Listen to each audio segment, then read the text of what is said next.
Hey everyone, welcome to my channel, Age of Deception. My name's Jason. So I made a little presentation. It's a presentation on the Bible.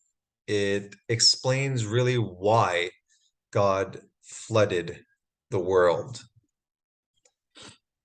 If you thought that the Bible was really weird, you haven't seen anything yet. It gets a lot weirder. Let's share this presentation.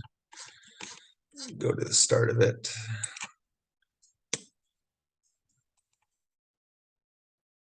Slideshow.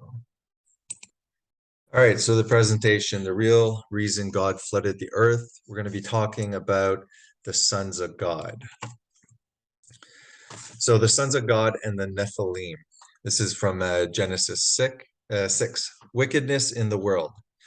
When human beings began to increase in number on the earth and daughters were born to them, the sons of God saw that the daughters of humans were beautiful, and they married any of them they chose. Then the Lord said, my spirit will not contend with humans forever, for they are mortal. Their days will be 120 years.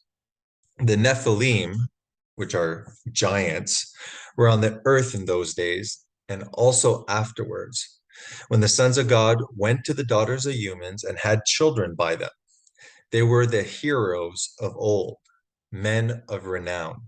The Lord saw how great the wickedness of the human race had become on the earth, and that every inclination of the thoughts of the human heart was only evil all the time.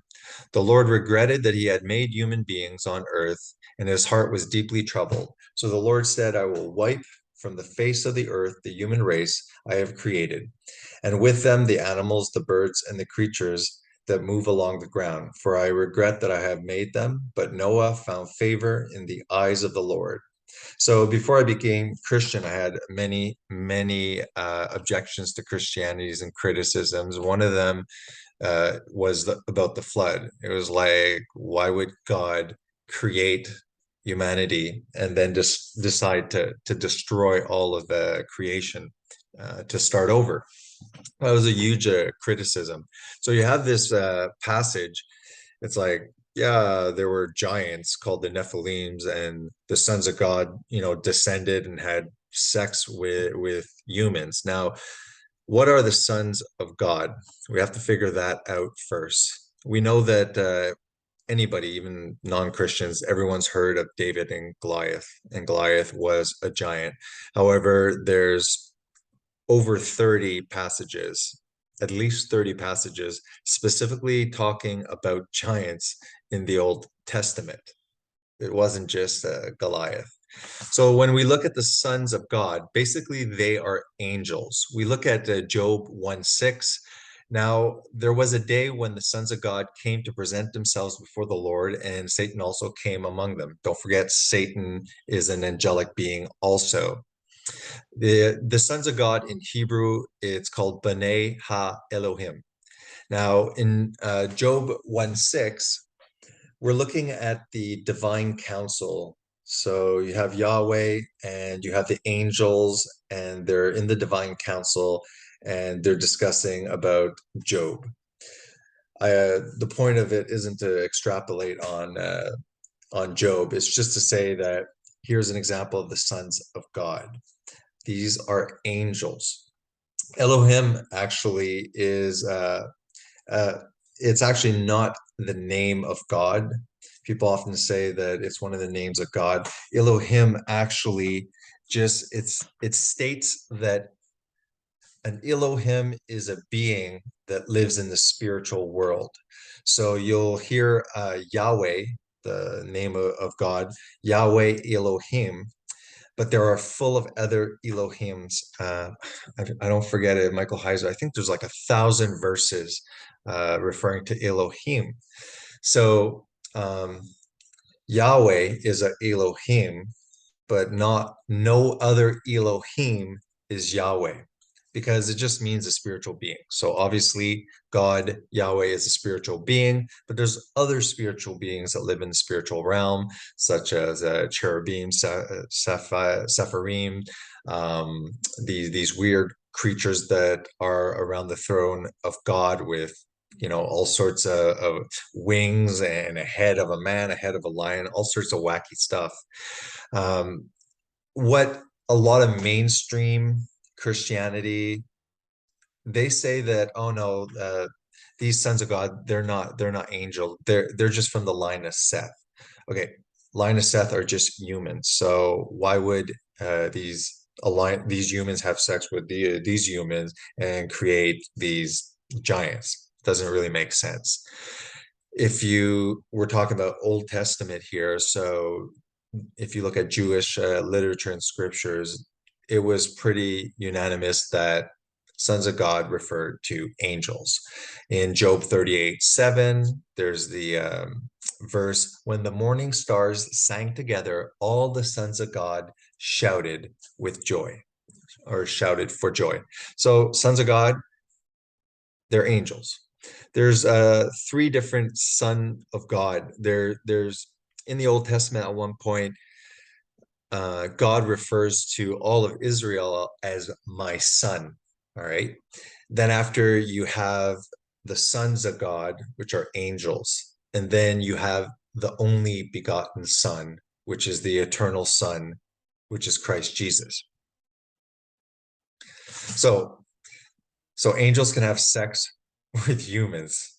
If you look at Matthew 22:30, it says, at the resurrection, people will neither marry nor be given in marriage.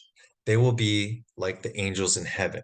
So that's what people often say. Look, this whole weird passage in Genesis, that doesn't have to do with angels coming down and having sex and making angel human hybrids, obviously because of Matthew 22:30. But these are the angels in heaven. And it says that when we'll be resurrected and have a new glorified spiritual uncorruptible body, we will be like angels in heaven.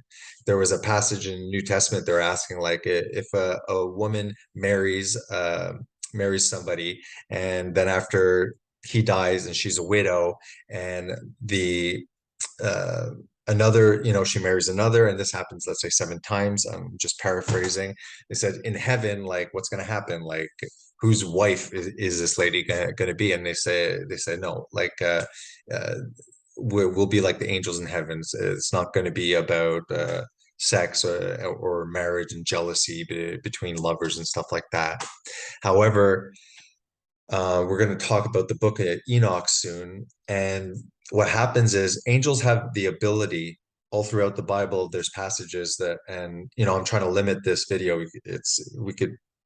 What I researched about this, it's like probably 50 hours and stuff like that to get through. So I'm just giving you a kind of a quick taste so that it might jog your curiosity or your interest, and maybe you'll go do your own research. So yeah, exactly. So when angels come and interact with humans, and they do in the Bible, they look like men. Okay, angels are all men. There's no female angels. I know you see a Catholic Church and you see art and you see wings. Angels don't have wings. All right. So, why does Jesus specify angels in heaven? So, what kind of body do angels have when they descend to earth? They look like humans. Hebrews 13:2 says, do not forget to show hospitality to strangers, for by so doing, some people have shown hospitality to angels without knowing it. Abraham, is met with 3 people. He feeds them. 2 of those are angels, and they go to Sodom to destroy Sodom for their perverted and sinful behavior. So angels look like humans.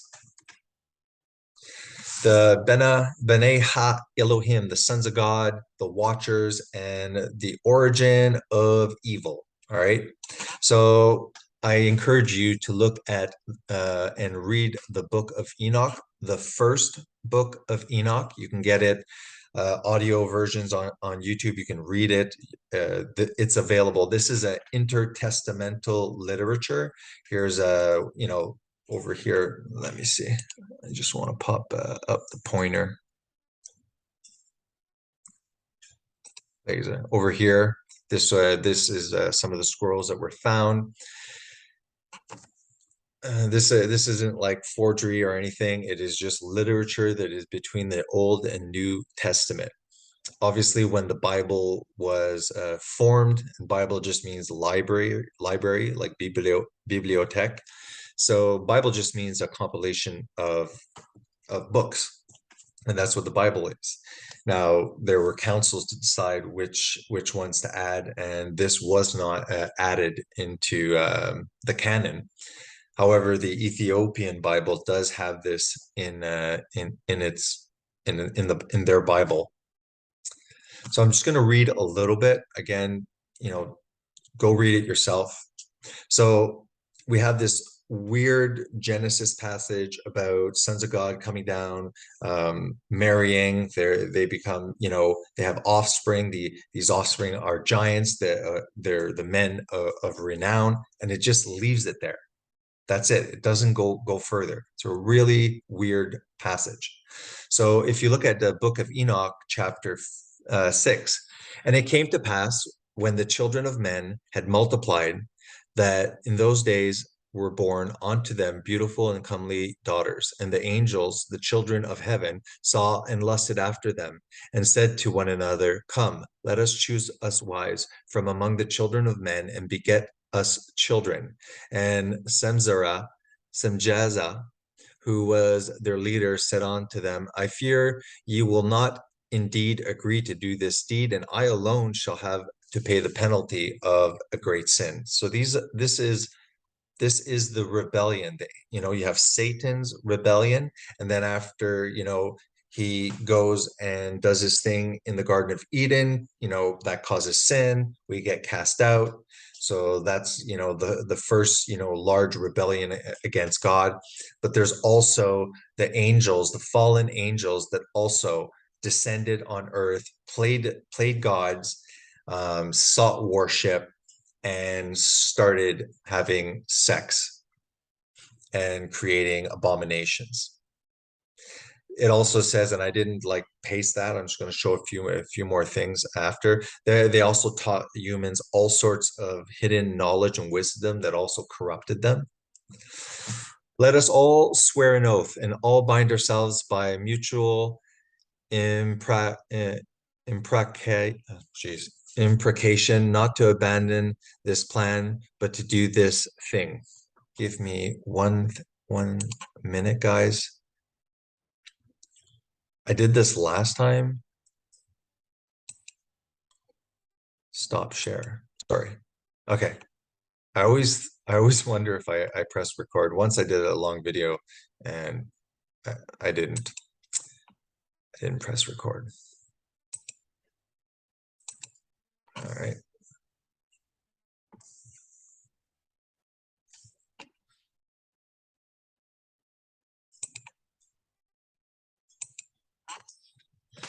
Let us all swear an oath and all bind ourselves by mutual imprecation not to abandon this plan, but to do this thing. Then swore they all together and bound themselves by mutual imprecation. I sound illiterate. I gotta look up that big word. Imprecations upon it, and they were all 200. So there's 200 angels who descended in the days of Jared on the summit of Mount Hermon. And they called it Mount Hermon because they had sworn and bound themselves by mutual imprecation upon it. And these are the names of their leaders. Okay, those are all names of the angels, sons of God. And all the others together with them took unto themselves wives, and each chose for himself one. And they began to go in unto them and to defile themselves with them, and they taught them charms, enchantments, the cutting of roots, and made them acquainted with plants, and they became pregnant, and they bear great giants whose height was 3,000 eels, who consumed all the acquisition of man. And when the men could no longer sustain them, the giants turned against them and devoured mankind. And they began to sin against birds, beasts, reptiles, and fish, and to devour one another's flesh and drink the blood. Then the earth laid acquisition against the lawless ones. So it's weird because they're saying like they sinned against not only man, birds, beasts, reptiles, and fish, and all sorts of weird things. And what I think this is basically genetic manipulation. The sons of God were there during creation, when the Spirit of God hovered on the face of the earth, when the Word of God, Yahweh, through the Word of God, created this, and all the angels sang for joy. They understand the blueprint, they understand the genetics behind all of creation, plants, animals, humans. They understand the genetic manipulation, or they understand the genetics, and they can manipulate. So it seems like, they started genetically altering animals, crossbreeding animals, making all sorts of weird abominations. Chapter 8. And Azazel taught men to make swords and knives and shields and breastplates, and made known to them the metals and the art of working with them, and bracelets, ornaments, and the use of antimony, and beautifying the eyelids, and all kinds of costly stones and coloring tinctures. And there arose much godlessness, and they committed fornication, and they were led astray and became corrupt in all their ways. Semjaza taught enchantments and root cutting. Armaris, the resolving of enchantments. The paragraph continues. Astrology was taught, knowledge of the constellations, clouds, signs in the sun, and Serial, the course of the moon. And as men perished, they cried, and their cry went up to heaven. Then said the Most High, the Holy and Great One, spoke and sent Uriel to the son of Lamech, and said to him, Go to Noah and tell him, in my name, hide thyself, and reveal to him the end that is approaching. The whole earth will be destroyed, and a deluge is about to come upon the whole earth, and will destroy all that is on it. And now instruct him that he may escape, and his seed may be preserved for all the generations of the world. And again, the Lord said to Raphael, Bind Azazel hand and foot, and cast him into the darkness, and make an opening in the desert, which is in Dudale, and cast him therein, and place upon him rough and jagged rocks, and cover him with darkness, and let him abide there forever, and cover his face, that he may not see light. And on the day of that great judgment, he shall be cast into the fire, and heal the earth with which the angels have corrupted, and proclaim the healing of the earth, that they may heal the plague, and that all the children of men may not perish through all the secret things that the watchers have disclosed and have taught their sons. So there's a passage, and I should have added it onto this, that says that Noah was perfect in his generation. Now we know that no man is perfect. We're all corrupt. We all fall far short of the righteousness of God. We're all sinners, Noah included. So how can he be perfect in his generation? He was perfect in his genealogy. He was perfect in his genetics. So now we understand that the story about the flood isn't that God was like, hey, you guys are being bad, I regret it. No, what happened is that Satan, the angels, part of their rebellion was to corrupt the genetics of humans, because they knew that through the line of man, eventually the Messiah would come and correct everything. So right from the start, Genesis, when Adam and Eve were cast out of the garden, there was already a prophecy that he would resolve this issue that happened in Eden. Satan knew that, and one of the ways was to say, well, you know what, if the Son of God is going to come in human form, then what I'm going to do is corrupt humans, so that they're basically no longer in the image of God. So it really is like a genetic warfare. The whole Bible is about this genetic warfare. You hear about the seed of the woman, the seed of the serpent. We're talking about genetics. If you look at Jude 1, 6-7, and the angels who did not keep their position of authority, but abandoned their proper dwelling, heaven, these he has kept in darkness, bound with everlasting chain for the judgment on that great day. In a similar way, now listen, this is what the people are saying. Nah, this has to be humans, has to be a line of Seth, even though all the other passages where it says sons of God, everybody agrees that it's angels. But this is like too weird for mainstream Christianity, I guess. And they kind of just said like, you know what, forget it. Let's not talk about that. But listen very carefully. We know that Sodom and Gomorrah were doing really perverted things, sodomy, orgies, all sorts of sin, especially sexual sin and fornication.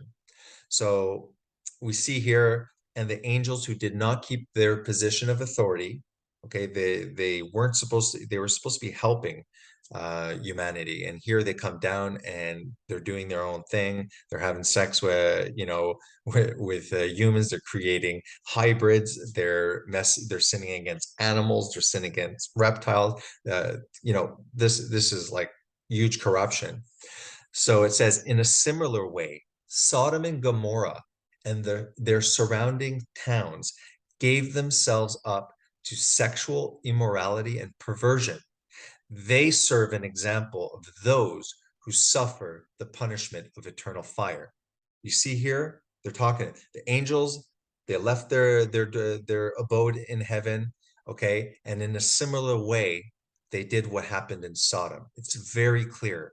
So you have that weird Genesis phrase, you have the intertestamental first book of Enoch that the apostles were aware. It was literature that they were aware of. It was decided that this was not going to be put in the canon, except for the Ethiopian Bible.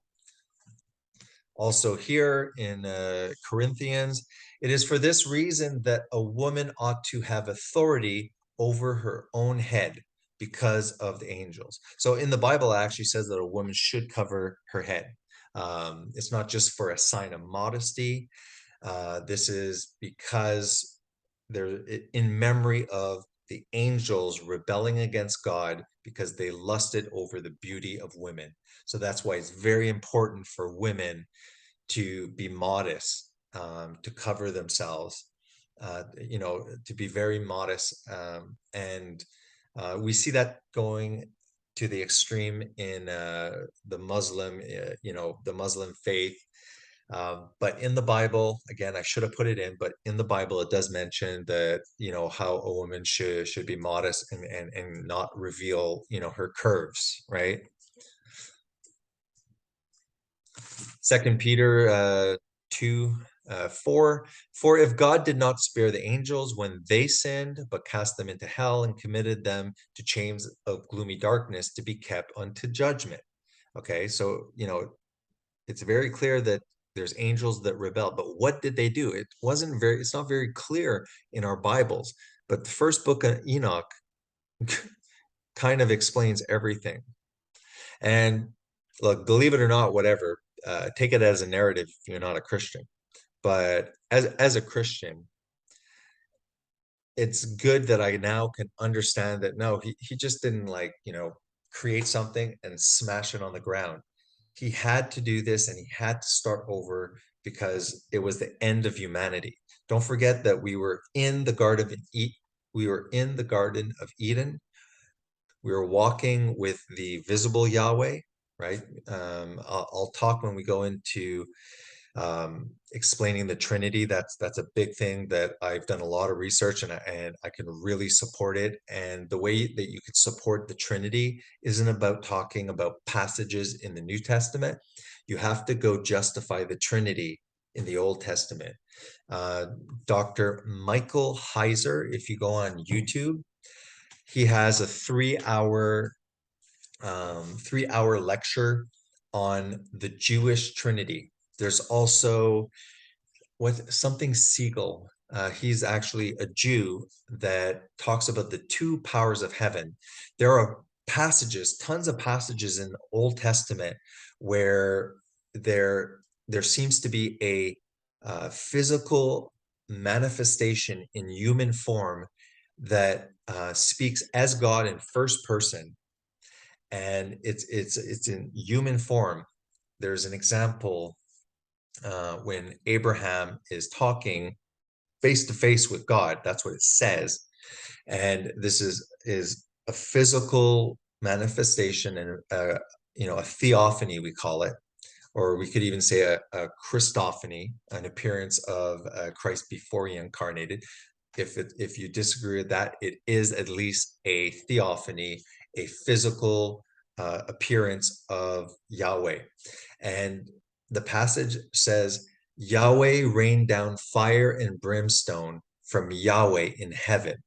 And we see the visions in Daniel, one like the Son of Man, the Ancient of Days, explaining. So this idea in Christianity that we're polytheists, that we're trying to pull off, multiple gods, three gods, but it's only one. Not getting into that, but I will prepare eventually a amazing presentation on the Trinity that is supported not by anything in the New Testament, all in the Old Testament. If you look at the Old Testament, you'll see often that God appears to the patriarchs, to the prophets. Sometimes it says, and the word of the Lord came to so and so. Sometimes it's the messenger of the Lord. It's also, sometimes they call it angel. Now, angel, technically, the word in Hebrew means a representative or a messenger. Okay, so again, get the idea of these winged, angels out of your head. It doesn't exist in the Bible. All right. So let's not get into the Trinity. We'll deal with that soon enough. So angels, move my face out. So angel human offsprings hybrids. Numbers 13:33. There also we saw the Nephilim, the sons of Anak, are part of the Nephilim, and we became like grasshoppers in our own sight, and so we were in their sights. This is when Joshua sends Israelite spies, to Canaan, the promised land, because God's telling them, you're going to go there and you're going to clean house. You're going to get rid of these Nephilim. You're going to get rid of these abominations, these angel human hybrids. Another criticism that I had before I became Christian. What kind of God? I don't want anything to do with a God that would flood the whole earth. And I don't want anything to do with a God that would choose a group of people, okay, call them his special people, and send those people out to slaughter other tribes, clans, and people. The problem is, these are not humans. These are hybrids. These are Nephilim. These are giant or offspring or various generations of the original giants. 1 Samuel 17:4. Then a champion came out from the armies of the Philistine named Goliath from Gath, whose height was 6 cubits and a span. There's your giant that most people know about. So the Philistines also had Nephilim genetics. 2 Samuel 21:16. Then Ishbi Benob, who was among the descendants of the giants, the weight of whose spear was 300 shekels of bronze in weight, was girded with a new sword, and he intended to kill David. 2 Samuel 21:20. There was a war at Gath again, where there was a man of great stature who had 6 fingers on each hand and 6 toes on each foot. 24 in number, and he also had been born to the giants. So there's a lot of giants in there. These giants, no one understands. You go to church, they don't teach this. It's like, all right, there's giants, giants, giants, whatever. No, no.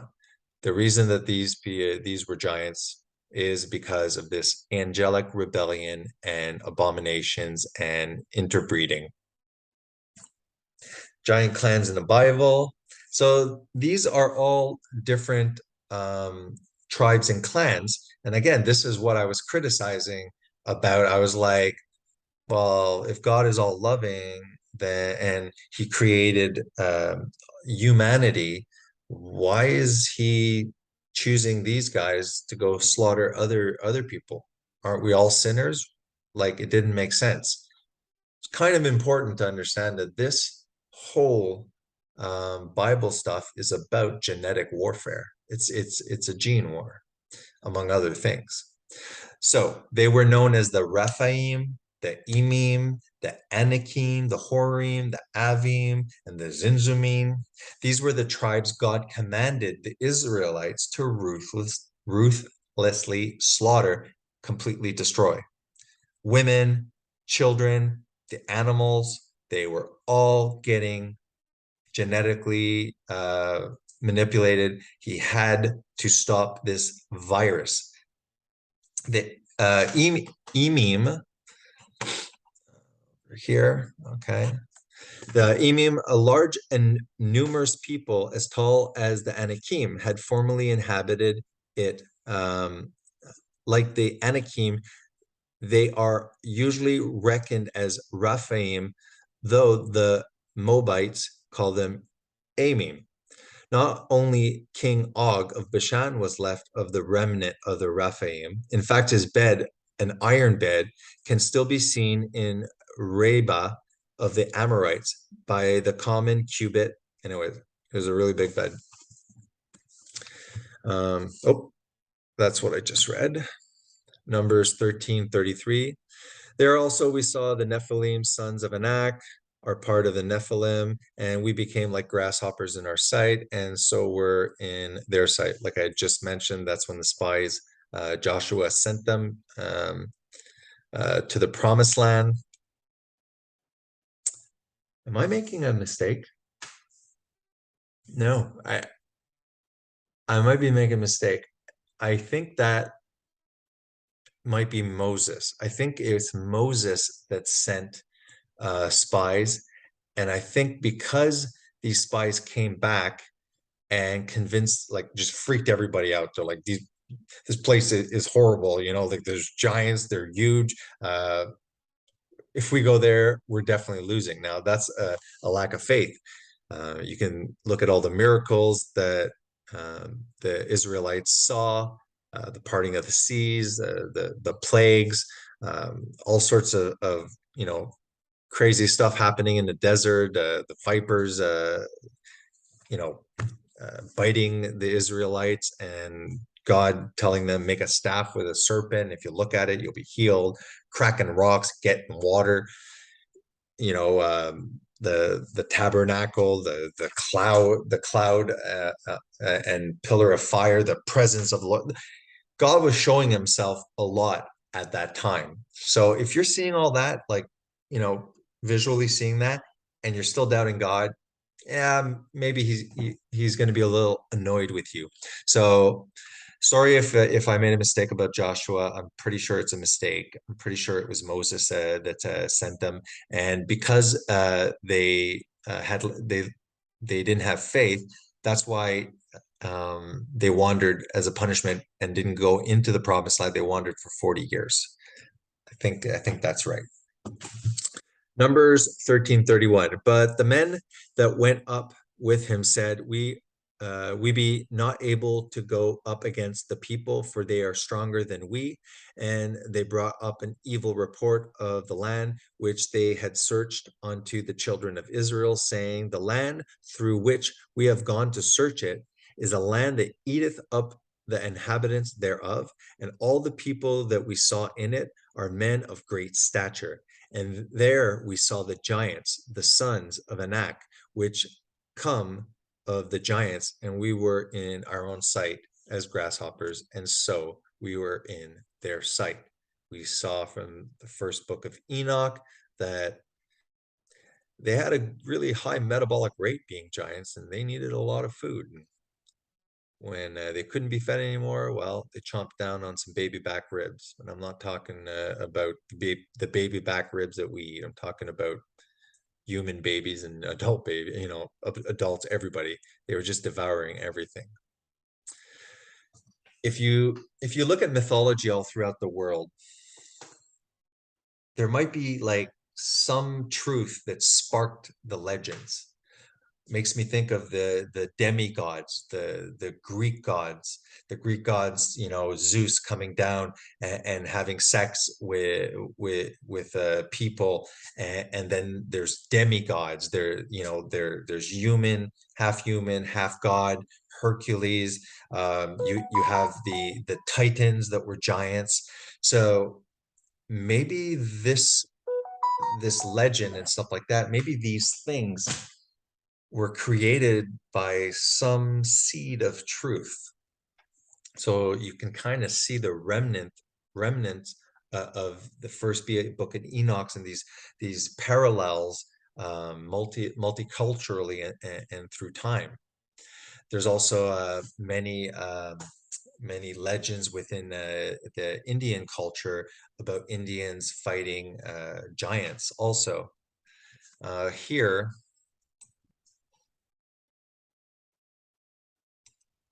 you have the legend of Siddhika, the red-haired giants in Lovelock. This is in Nevada. So these giants have been described as vicious, unfriendly, and cannibalistic. Despite their modest number, the Siddhika constituted a grave threat to the Indians, who were just beginning to establish themselves in the area. The legend goes that these giants were in this cave. That's where they were residing in Lovelock, and the Indians actually started a fire, smoked them out. They didn't smoke them; they started a fire, and then the giants died. Here is a skeleton jawbone that was found among other large giant bones, and you can see the size. But I like the pointer. So here's a mold of a typical human jawbone, and you can compare the massive size. So what we're dealing with here, guys, as I mentioned before, is all about DNA manipulation. You start looking at all these mythologies, all these hybrids, the lion with a snake tail, Medusa, human with snake hair, centaurs, half human, half human, half horse. You got Pan, with the goat bottom here, sodomizing animals, just perversions. Perhaps like even, I'm just musing here, perhaps mermaids and stuff like that, the legends of mermaids, the fish, half human. I don't know about that one, but makes you think about like what spurred all of these, hybrid legends in antiquity. Matthew 24:37, as it was in the days of Noah, so it will be at the coming of the Son of Man. So the apostles are asking, about the end of days, about when will Jesus come back. And Jesus says, look at what was happening in the times of Noah, and when before I come, that stuff's going to be happening again. Is it Ecclesiastes that says, what has been done will be done again? There's nothing new under the sun. Okay, it's just, Satan and his angels just trying to do the same thing. If what I think, could be also, it's just something that, like, I was kind of looking at these angels. If you look at ancient times and stuff like that, these gods in Egypt, all the cultures and stuff like that, these gods that they worship, what if those were the angels that came down and played God?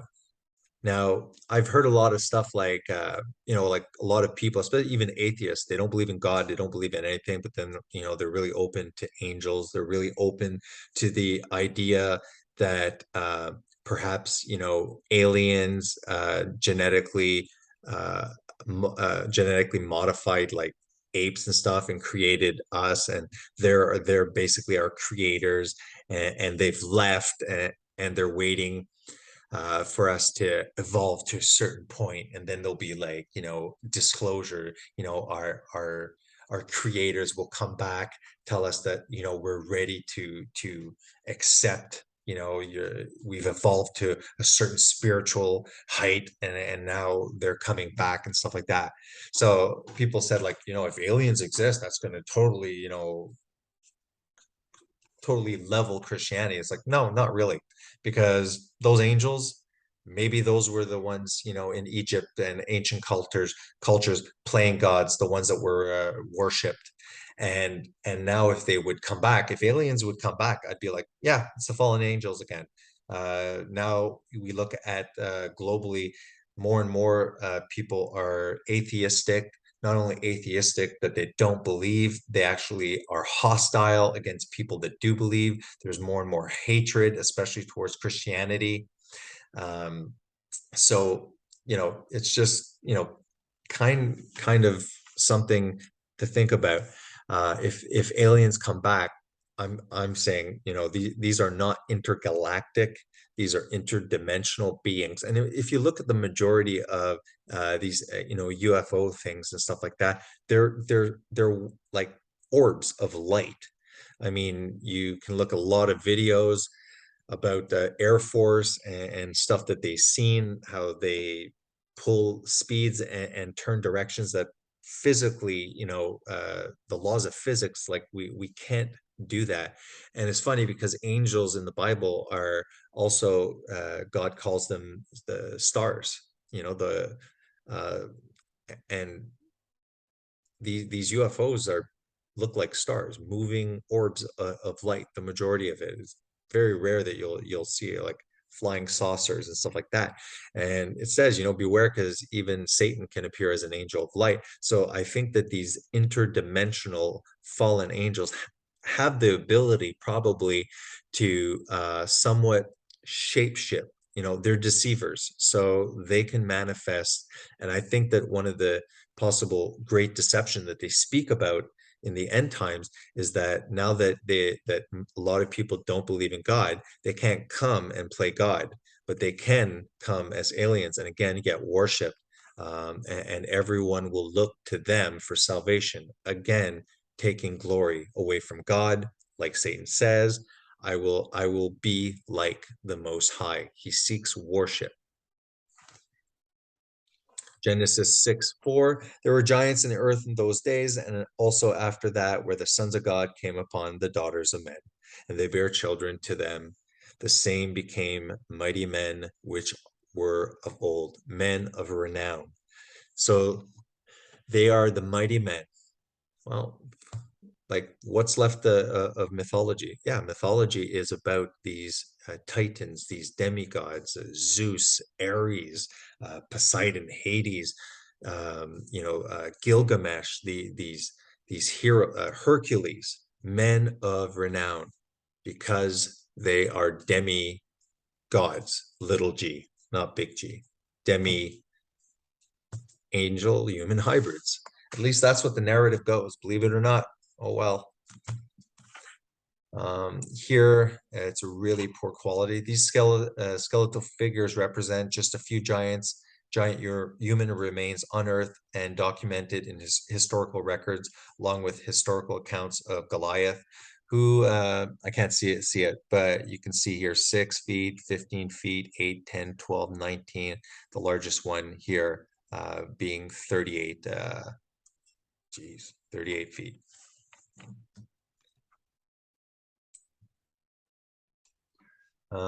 This one actually, I should have This one was in a museum. You see the size here of a typical human.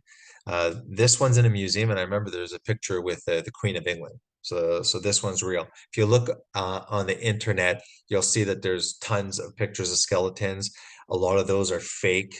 So you got to watch out, obviously, but there is evidence of very, very large skeletons. Here's another image of it. So you can imagine, like, you look at these huge guys, from Iceland and stuff like that with Viking bloods. You see them for arm wrestling, how they're just huge, and the strength that they have. Imagine a 7 foot, 8 foot, 12 foot individual, the amount of strength that they would have compared to an average sized person. Here's some clippings. You can just check out skeletal remains found, New York Times. Wonderful discovery. I'm looking at the top one. Great excitement among the workmen, the largest skeleton ever found. Skeleton found. Indication that tribe something unknown once lived in Wisconsin. Skeletal found. Skeletons found. There's tons. And these here were like quite early in the 20th century. Now there is the story that every time these skeletons were found and people talked about it, authorities would come and take it away. The Smithsonian Museum, it said that they were collecting them and they ended up destroying them all. I can do a lot of stuff about the Bible where anything that gives any validity to the Bible will be suppressed. Now, then you get the fact checkers that say that it is not true that the museum did that. I'll tell you one thing. I went to the Freedom Convoy, all right? And I saw what really happened there. These were peaceful people. These were truckers that were considered essential workers.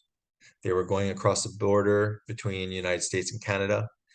As the mandates started to go down and the cases started to go down and the variants became less and less problematic and less dangerous for sick and elderly people, less people are being hospitalized, mandates started coming down. And in Canada, Trudeau just decided, oh, you know what? You need to be completely vaccinated or you can't cross the border. So all these truckers lost their living.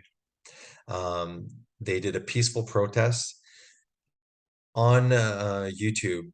There was tons of people, podcasts. They were just live streaming. You had like hundreds and hundreds of people filming 24/7, all the same thing. Then after you'd see the narrative on the news, you'd see what Trudeau was saying in Parliament, and it was all lies. And a lot of people were convinced that it was they were doing all sorts of inappropriate things, and it wasn't true. When I went there was children, there were bouncy castles, there was people praying, it was extremely peaceful. There were children there.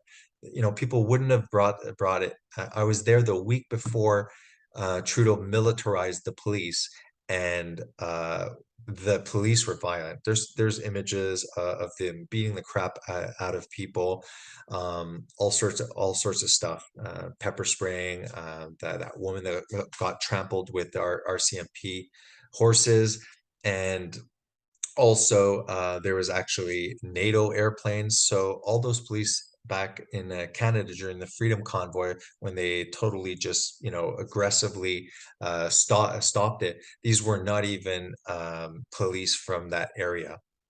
And look, nutrition, when I started this channel, Fast Keto Prime, and really started to read the research and look at the big institutions, scientific institutions, saying the exact opposite, that certain foods that are actually good for you, like meat, animal fats, etc., are they say it causes health issues.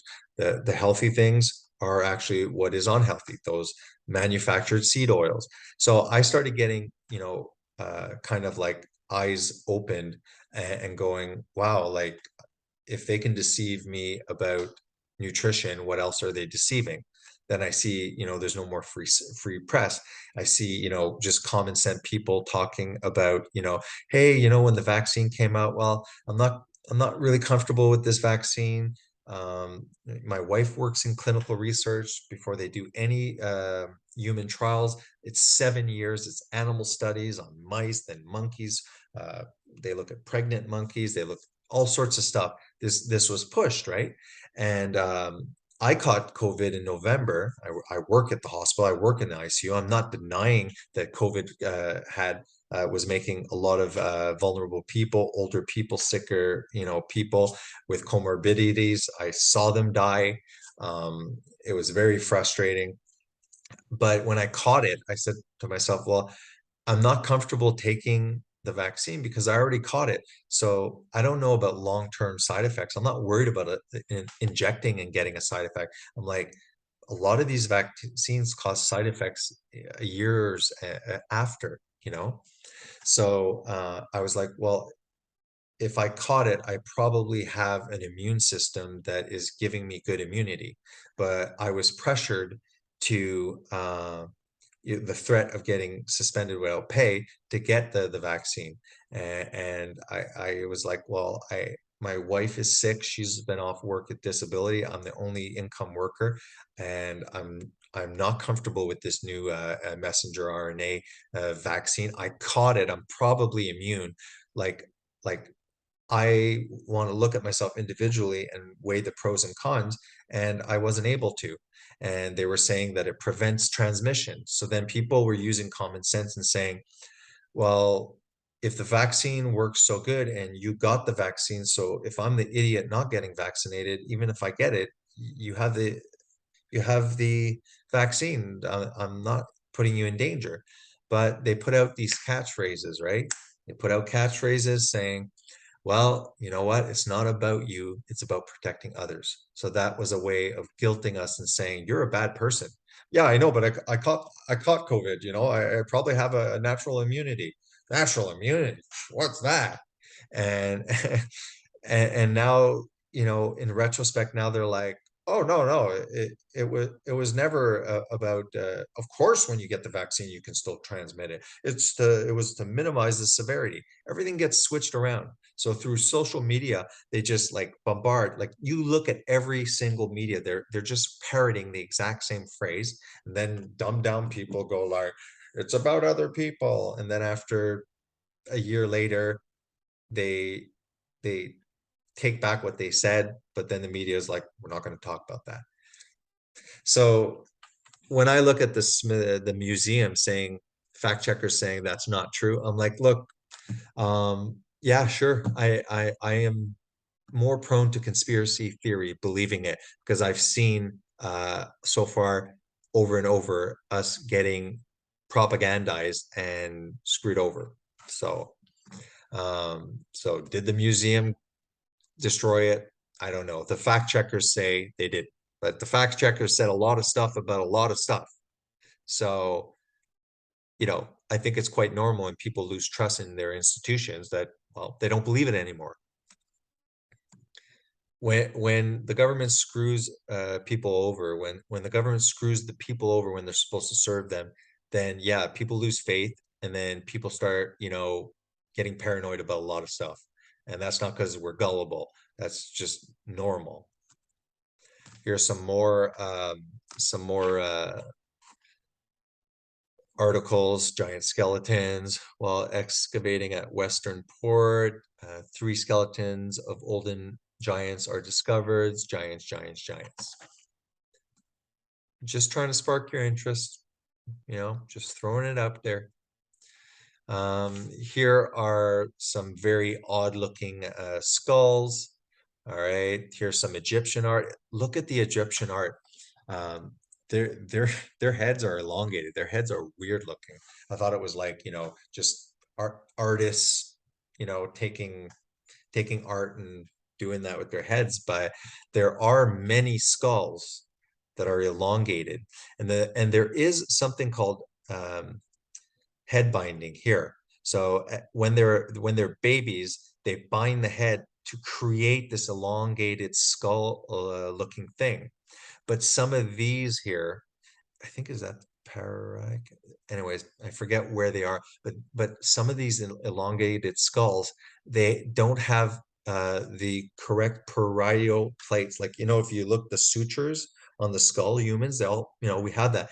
These ones don't have the same. So not only are they elongated, they have different suture, where when your, bone starts, fusing together. So and not only that, the volume is larger. Very, very, very weird stuff. And then you have to ask yourself, why were certain cultures doing this to their heads? Look at us now. Okay, if we don't worship God, we either worship ourselves or we worship other idols, celebrities. Look, our generation, we worship celebrities, right? And they influence people and culture, and we imitate them. And I think that this is a remnant of these elongated skulls that were kings and rulers, um, and people were ruled by them, and they just copied them so that they would look like the leaders, these elite hybrids. Got some weird Egyptian stuff. When you start looking through the lens of this whole book of Enoch, and hybrids and giants and stuff like that, you start seeing some weird stuff. Look at this here. This is Egyptian here. Look at these little guys with elongated skulls. Look at these hats that they wore. I thought, like, well, they all have these long things in the back. I thought it was just like, hats like the Pope or something. But no, we got some weird stuff going on with little squiggly guys with elongated heads. Up to no good, I'm sure. They're up to no good. Look at here, Egyptian statues, the skull. If you kind of now start looking at what we've seen, look at these skulls fit these weird statues. Nefertiti. They have her mummy, I think, and yeah, like her skull is weird. Here's a better view of it. We have the story of Gilgamesh. By modern measurements, Gilgamesh stood 5.5 meters tall. His massive physical stature, according to Heel, is a symbol of other superlative aspects of his personality. Look at his size here. I'm not saying this guy may have existed or whatever, but like the mythology behind it, is it just human imagination, or is it based on something? And then look at the size of a lion compared to Gilgamesh. Look at, again, these odd shaped heads that fit these elongated skulls that have been excavated. Here, look at the size of this ruler. Look at the size of the people. And it's just not just like I looked at these things before, like in school and stuff, and you look at it, you're like, whatever. It's like you're not really thinking. And all of a sudden you're like, wow, the giants in the Bible. Okay, giant skeletal remains are found. What if that's true? That would really back up the Bible. And oh wow, Egypt. Like, why do they have giants everywhere? All these cultures talking about giants, weird stuff. Giraffe. Like, what's the point? Like, what were they doing? They're like, let's just draw giraffe and then draw giants. Okay. Flood traditions. Okay. Partial representations of the Bible are over here in red. You have full representations of the Bible. All these things that happened during Noah's time, the flood, humans, and stuff like that. And you look at all the different cultures that were never really even in communication, right? All have these similar legends and flood stories and creation stories. There's something up. Here, Genesis 7, 11, in the 1600 year of Noah's life, in the second month, the 17th day of the month, the same day were all the fountains of the great deep broken up and the windows of heaven were open. So over here, we look at the fault lines all across the globe. We know that there's a great amount of subterranean waters. So what could happen here is these are all these fault lines. These are the fountains of the deep breaking open. And you see all these fault lines, and then you see all, how you could tell that it was connected. So the water burst out here, spread across the globe. All right. There was also volcanic eruptions. This is what created the mountains. All right. You can see that there's a heck of a lot along these fault lines, mountains, and you can imagine that the water just burst up, and the power of that pushing soil across like this, making the plates go up and creating mountains, burying all of the vegetation in the pre-flood world underneath massive amounts of dirt and sediment. Um, this is why there's so much oil and coal and stuff underneath the earth. This is all organic matter. How the heck did it get there? It just fits with the flood story. The types of fossils, this is found on all mountains. All mountains have marine fossils. The types of fossils in Mount Everest are marine fossils. Marine fossils are sea animals, plants, or seashells, basically anything in the water that are now fossils. The type of fossils indicate the environment that the fossils were found on the ocean floor, meaning at one point in time, the seas covered the land. The geology of Mount Everest. Over here, sediment containing formed at sea level 8.5 like 8.5 kilometers above our current sea level are seashells and clams. Seashells and clams. Seashells and clams. You have fish here eating other fish. And over here, so like whatever happened extremely fast. We have marine fossils in all of the deserts around the world. Look, guys, there's something fishy going on. Definitely fishy. There's many different ways. I'm not a geologist, but why don't we have fossils everywhere? Because humans die, they don't get fossilized. There's specific environmental conditions, primarily heat, pressure, from being buried in sediment can sometimes cause the tissue of organisms, including plants, leaves, soft body parts of fish, reptiles, and marine invertebrates, to release the hydrogen and oxygen, leaving behind this carbon residue, which is a fossil. So you have these animals, many fossils around the world of animals, eating something. This happened quick. Whatever happened buried all of the pre-flood world. This is where all this oil, the tar sands, all of this coal is organic matter. What happened? Why is there so much organic matter buried deep within our earth? Seems like the flood to me. That's it, guys. So that's my wacky presentation.